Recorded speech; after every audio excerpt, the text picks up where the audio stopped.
you know, this girl's really hurting and she wants to go out and support her as much as she can because, you know, she is trying to speak for our rights. I did hear her talk many times and that's what she's really doing.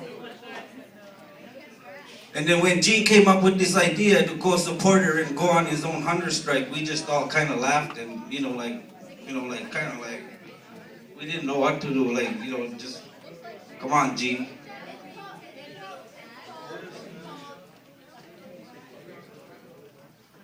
This is my first time speaking in front of people, too, so. Woo! Hey.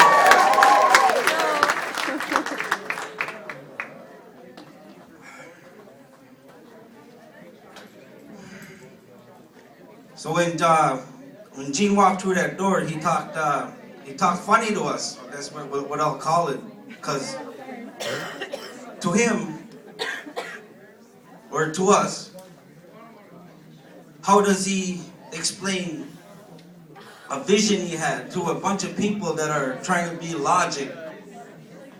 So I can kind of understand that after listening to him on the way up.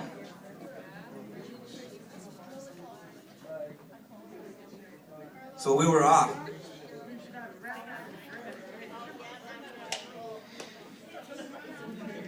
Right now, I feel like, I cannot straighten this all out in my head, but it's really difficult to start to decipher or dissect what I seen or what I went through. Guys, be quiet. Somebody's talking. Thank you.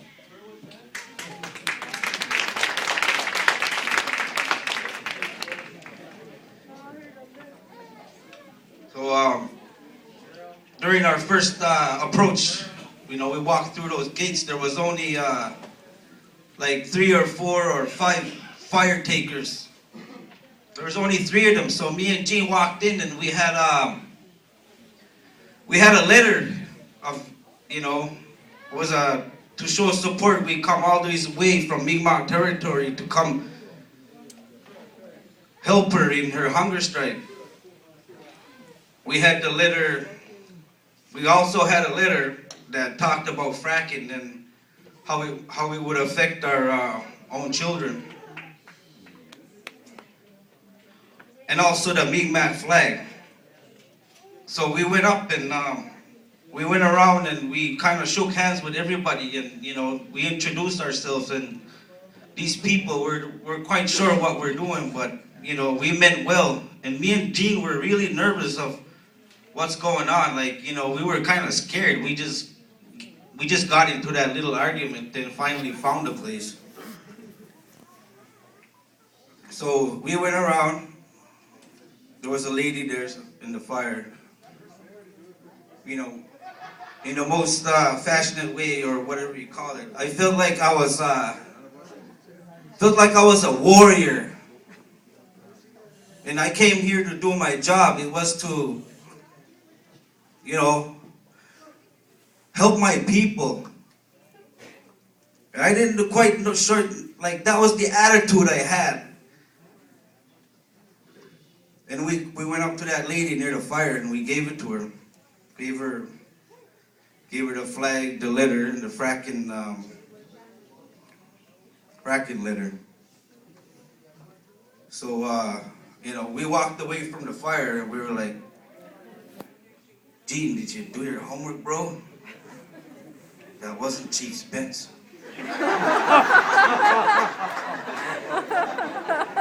It's like, I know now. So the first night we just kind of slept. It was really cold. They didn't have nothing. And the next morning we did our proper how would you call it, introduction and support and whatever we're doing. Then it was kind of funny, but see, I could just go on and explain almost what I could, but seems like I'm taking up the time for the boys that want to sing back there.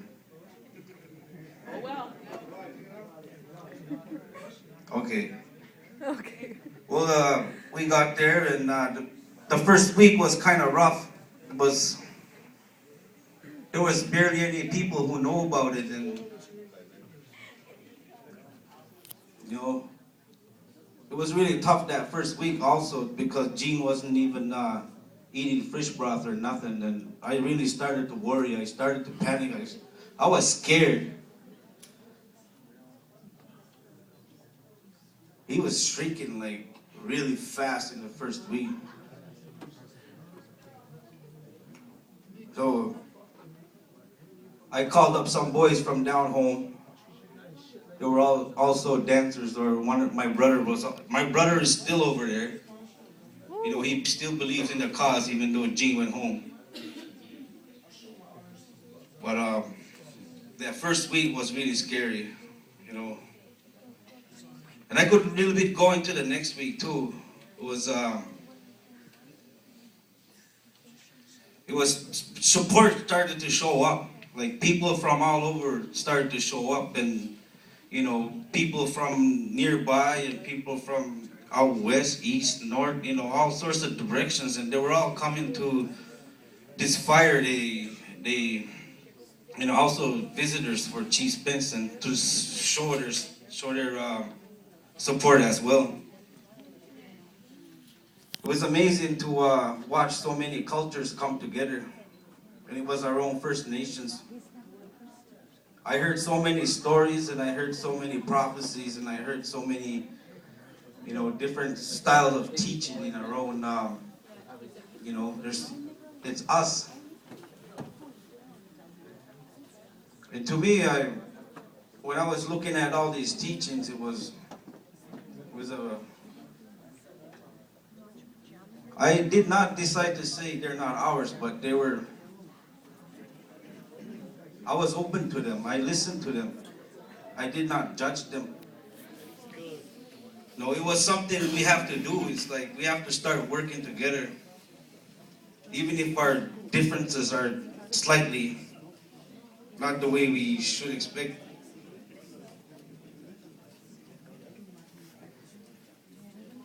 Towards the end of the next week, I started to see like chiefs from all over start to show up, and I thought that was pretty cool. And I also started to see like descendants of, you know, you don't know.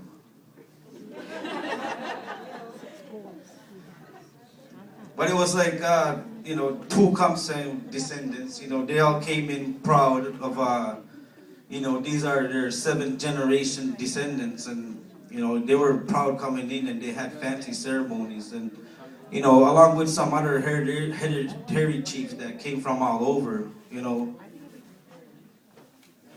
There's one thing that really bugged me, and I'm gonna say it. It was all the chiefs that came in with their heads high. You know, they expected to be treated like kings or something, and it was really hard to do that because there were so many chiefs. You know, we may have offended some people because there was lineups for there was lineups to see Chief Spence. You know, like I didn't know what to do with everybody. I just kind of told everybody, you got to stay in line. I'm sorry. So when I looked at the line, I seen chiefs, regular people, medicine people, and some of them get mad because we didn't put them ahead of the rest. So I was kind of upset of that, and I said I'm not going to change it. I'm not going to change it for anyone because we're all equal over here.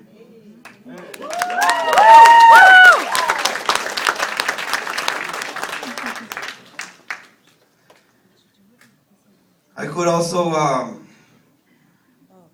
should just open my book.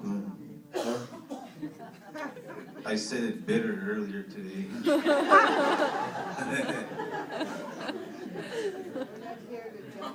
You're doing good. Woo! It was nice to see like so many people gather and like to watch what's happening or what's going on. Like to me it was I'm still stuck there. I try to learn, so like I've been going to school all week, and I can manage and I go through that day. But every time I have some quiet time to myself, I start to imagine all those things. That's why I came here today to speak to you guys, because this is the first time I ever spoke about it. And there's so many people with so many questions, I don't even know how to answer it.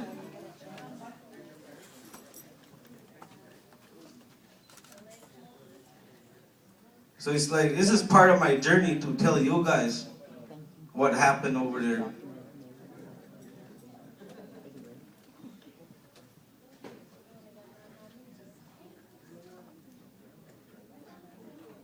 So what I'm going to try to do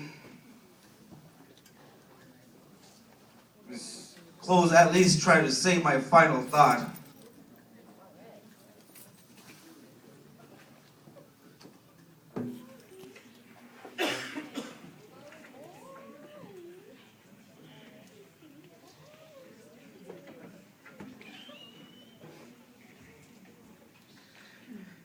When I think back and try to see the bigger picture, I very quickly realized the significance that really went on in Victoria Island.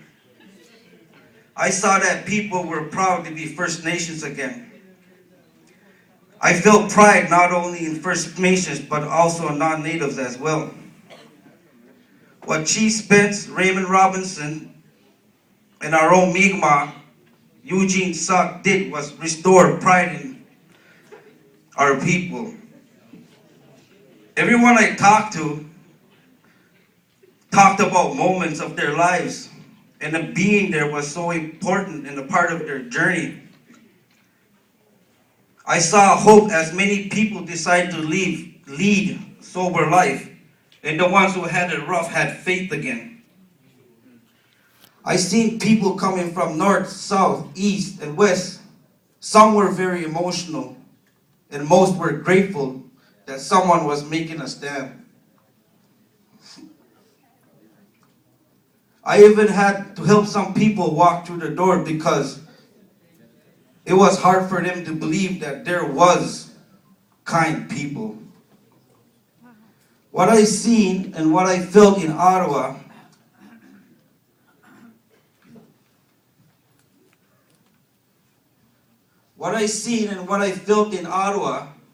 was the fire that was lit inside everybody. Very much the same fire I see in all of you in this room right now. Everybody is proud to be Mi'kmaq or whatever nation they're coming from. So I'm going to end it with these hunger strikers. I thought it was very brilliant what they did. It was a time of change. And then some people call it revolution. I call it a new beginning. Claudio.